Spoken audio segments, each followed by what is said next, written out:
recognize that Mr. Kachika is not saying, do what I have done. He's saying, do you see where I've come from? Do you see where I am today? Do you see how simple these things are? Do you see how they are manageable for me? Yeah, that bit is what I've learned, and it's what makes me appreciate this. Yeah, because the progress has been amazing. Yes, Mama. No, thank you very much. The last conversation that we had, I think, was I think you are doing some research on succession planning. Yeah. Yeah. Yeah. And I gave you my bit or two. Yeah. Yeah. I gave you my bit or two how I look at the succession, Yeah. And you really recognized that different establishments and organizations must have a homegrown arrangement and all. Yeah. Mm. Okay, Mama. Wow. This is my daughter. My daughter. And there's only one word, Mama. And for you, to me, I am Tata. Tata. Mama, Tata. Yeah. Very brainy. Okay. Mamedi Kachika. Ono mwala wange. Kauthala Kachika Lerato. Mukwano gwange nnyo. Naye, she's my biggest critic. Gwe mpita checkpoint. Ye muntu anchekinga. Abazadde bwe tuddira abaana naddala ne tubakuza mu ngeri gye twagala obbakuzaamu. Manya nti olina abaana ab'ebika byonna. Oyo ow'okukkiririzangamu n'oyo ow'okucekinga nti taata kino lwaki okikoze bw'oti, taata kino lwaki okikoze bw'oti. Abantu bangi nnyo bambuuza nnyo emirundi mingi nti muzeeyi tukulaba wenyigiramu nnyo okola buli kintu ekyo kyonna. Naye ebintu ebyo bw'oba ovuddewo ani agenda obbirabirira. Mutera okulaba ku mutabani wange. Naye ate temumanyi nti ate okucekinga n'okuyingiza abaana mu bizinesi ekitegeeza kubeera nti babeera awo kati nga ku faamu wano nti bayoola obusa bakola batya beenyigiramu. Kati mu bantu abasinga okwenyigira mu bizinesi ya famire ye muwala wange ono Kalfa. Kubanga ye asinga ate kutunuulira ensonda esinga okuba obukulu okusinziira ku ye. Ekintu kitambula kitya mu byensimbi. Twogereganya ne tukaayana ne tuyomba ne twawukana nga buli omu tasiibudde munne. Ne tukkiriziganya obutakkiriziganya nga ngamba nti taata ekyo tekikola ssente. Nange nga mugamba nti ekyo omwana wange tunuulira kiri mu maaso. Ate simunenya bwe ntyo bwe namukuza. Ate era bye yasoma. She is a financial analyst. A BSc Financial Mathematics. Takolangako ku kintu kirala kyokka okujjako okwevaluatinga businesses. Okuva mu university room bw'ati yayingirawo mu Standard Chartered Bank. Okuva mu Standard Chartered Bank, Deloitte and Touch. Okuva mu Deloitte and Touch, Asigma Capital. Era nakati is a financial analyst. Kati omulimu gwe kutunuulira business nga bw'ogimubulaze n'alooka agikubalira. And at a high level. Ebitongole byonna USAID nani byonna bikoleredde projects nene zaakolako. Kati n'alooka atuuka ku kitaawe nga mbuulira. Maize silage ate ente zizaala bwe ziti. Takukaayanya takola atya naye ye ensonga eri emu njagala bitabo. Kati agasse ebitabo eby'emyaka 5 yambuulirirawo nti ku Father's Day nja kubikuleetera era tubiyitemu. Twabiyiseemu ennaku 2 nandaga ekifaananyi. Nanga nti awo tuoke tugende ku faamu gye nja okwogerera message yange kubanga nga musanyufu. Ti ekintu kye natandika ng'akyali mwana muto nga takyagala nga punishment nene nyera nga yeebuuza lwaki buli kuva ku ssomero bweti ngamba kuyita ku shippinga ngamba shippinga baleeta ku faamu. Kuva bwana buto ne yeerwaza n'okwerwaza naye nga ngamba ojja kuwonera eri. Kati wuuno atandise okukula, atandise okutunuulira ekintu kye nalowooza nga bakyali bato, n'akifunamu omulamwa. Nze yaŋŋambye nti tujja genda ripooti nja gikwera ku faamu nga simanyi kigendererwa kye. Ekigendererwa kye kyakwebaza, naye nga talina message esinga obunene eri banne. Ekibi bannaye mujja kunnenya nti lwaki Oluganda tale. Ono mwana yazaalirwa South Africa era her education gye yali gye yasooka okusomera. Kati ate era n'embeera gye bawangaaliramu. Bw'aba ayagala okunnyonnyola ensonga ye alina ginnyonnyolera mu lulimi olusinga okumwanguyira. Temukitwala bubi. Kati omwana annyinnyonnyodde engeri ye kennyini gy'atunuuliramu obulamu bwange nti abantu bangi banfolowinga era bangoberera, naye abasinga baagala kulaba bamaini baagala kubeera nga Kakiika nga taata we. Naye omwana annyonnyodde okuva nze lwe nali ku myaka 11-12 nga ndi mu garagi n'enkola obwa kondakita n'envuga takisi n'entandika okulima, buli kimu kyonna nga bwe nakikola.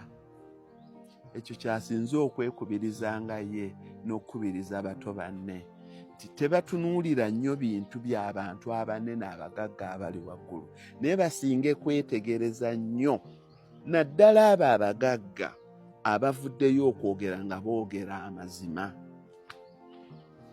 Omuntu talibeera nnabbi mu kitundu kye we bamuzaala, naye omwana owuwo bw'atuuka okukkiririzaamu n'agamba nti taata weebale kwogeranga mazima, otuyigiriza n'oyigiriza n'abaana abalala ensonga esingako obukulu. Ambuuza nnyo nti omuntu ow'enteemu akola atya? Nange ne muddamu nti enteemu eyo aba yagifuna atya? Yabba nzibe, yagisikira, yakola atya? Bwe tumala okukkiriziganya nti ente y'emu yagifuna nga yasooka kulunda bukoko, obukoko ne buwera n'agula obubuzi, obuzi ne buwera n'agula obulume, n'alunda obulume bwe 2-3, obulume bwe bwakula n'agulamu ente enkazi. Ente enkazi yeeyo gy'alina yeerina eggwako, ye muzaalidde ezo 4 ne 2 z'alina, kwe kubeera n'ente 4. That's where my mama appreciates n'agamba taata weebale kuyigiriza abantu. Kuba abantu abasinga balaga kifaananyi ekisembayo waggulu. Nze at least I've enumerated nnyinnyonnyodde story yange okuva ku ntandikwa yange ate mu bulamba. Omuntu eyali avudde n'agamba nti Kakiika alimba, Kakiika takanikangako, Kakiika takolangako ku taxi, Kakiika tagendangako ku kyeyo, makiyise kadama, nze saali kadama. Bwe baalinga South Africa batuyita makwerekwere. Makwere, kwerekwere, era abali South Africa mukimanyi batuyitanga makwerekere, impurities. So kati omwana n'akimanya kuba gye yazaalibwa Queen Elizabeth II Hospital, n'akulirayo, n'alaba, n'asomerayo, n'alaba embeera gye tuliyo, n'eŋŋamba nti tukomawo ka. Wuuyo anziva kunzijukiza nti nga BMW etudde mu lujja nabatambuzanga ne tutambuza n'ebigere nga tebamanyi kutambula. Abantu b'okukyalo ne bannenyanga nti omusajja ono yabaaki. Odira otya abaana abaakava wabweru n'obatambuza obatwala ku ssomero, bonna nga basanga balinga ebikoko. Omusajja ono lwaki abonyaabonya abaana? Kati wuuyo akuza akkiriza n'agamba nti taata weebale kutuyisa mu mbeera efaanagana bw'etyo. Kubanga ebintu ebisinga okubaleeta ku faamu kati eno ente zaatenyigiddemu nnyo olw'okuba ali bize, naye n'obuyana nabwo abutya. Naye kati abaana tubayigirizenga ebintu mu kiseera kyabwe ekituufu. Kuba nze nga bali mu 12-13 n'entandika obbashiipinga, akiyise shipping, n'entandika obbashiipinga ng'obbaleeta ku faamu. Alhamdulillah, omwana wange gwe mpita checkpoint, kubanga y'omu ku baasinganga okumpakanya ngenda kugula ettaka lino eddala wano, n'ambuuza kiki ekigendererwa kyange kiki? Why are you wasting our resources? akosirikeerabira buli mulundi yambuuzanga, why are you wasting our resources? Nembuuza, whose resources? You are holding those resources in trust for us, but you keep buying. Last week you bought land, this week you are saying you are buying land. Kati lwakitegeera lwakiraba n'ayitamu atunula Kasooli n'agamba nti taata oyo yenna Kasooli yenna munaamukozesa. So bannange, naddala bazadde bannange, ekyo tukiyige. N'abantu bonna aba bulijjo ekyo tukiyige. Ekintu kino nkiddiŋŋanya nnyo ekyokwenvolovinga abaana mu bizinesi n'engeri gy'olina okubayingizaamu. N'abantu batuteekako nnyo pressure. Abaana obakoze otya mu bizinesi. Bannange, tekitegeeza nti omwana alina kukola mu bizinesi yo. This girl, you can Google her. She's a professional. She's a financial analyst. Ebitongole byonna ebinene abikoledde. Naye abantu baagala nnyo okulaba nti no, ekitiiyo okola n'abaana bo basitula ekitiiyo. Ono omwana aleeta experience z'akozesa mu bitongole ebinene. Ya auditinganga amakampuni amanene. Naye buli mistake gy'alabayo eri n'akugamba taata eno mistake ojja kugikola. Era the same story gye nziramu. Kati gwe tunuulira Mohammed Kakiika. Ndaba ennaku zino nja kubuyita buvubuka precisely. Obutandika okuindoctrinatinga bannaabo nti tebabakozesa yalinga tebabakozesa. I agree with it. Asobola yeetandikirewo business ye. Naye I also agree professionalism. You look at this girl. She has worked with reputable organizations. And I'm very sure that your expertise gyafuna ajja kugireeta mu bizinesi yaffe. Naye singa yatuula ne taata olubeerera bannange Kasooli gwe mutunze wa mmeka n'amubala, gundi ze mutunze wa mmeka n'amubala n'amukuleetera. Ennyombo teziggwaawo. Ebitongole ebirala bingi nnyo. Abaana tubagabanye tusobole okufuna that expertise.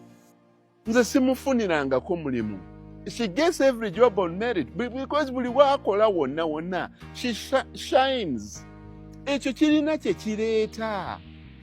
Kati amagezi ago gonna criticism yonna gye yankolangako ng'amala kuoditinga bitabo biri ebirala amakampuni malala n'alaba obuzibu bwe balina n'alooka abundeetera.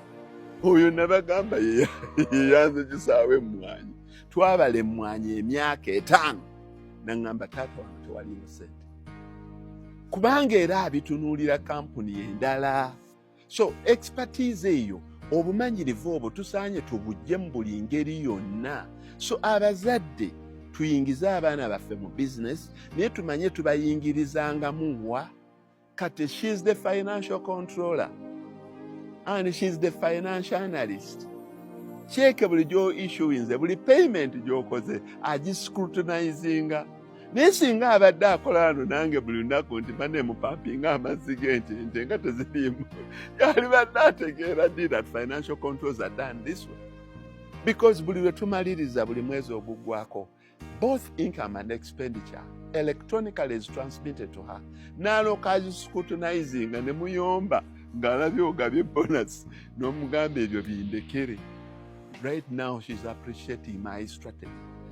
Taata weebale kumanya ntambuza ya business. Kubanga abaana abato generation yaabwe erina engeri gy'erowoozaamu gy'eraba ebintu. Kati atandise okubiraba nti there is more than one goal.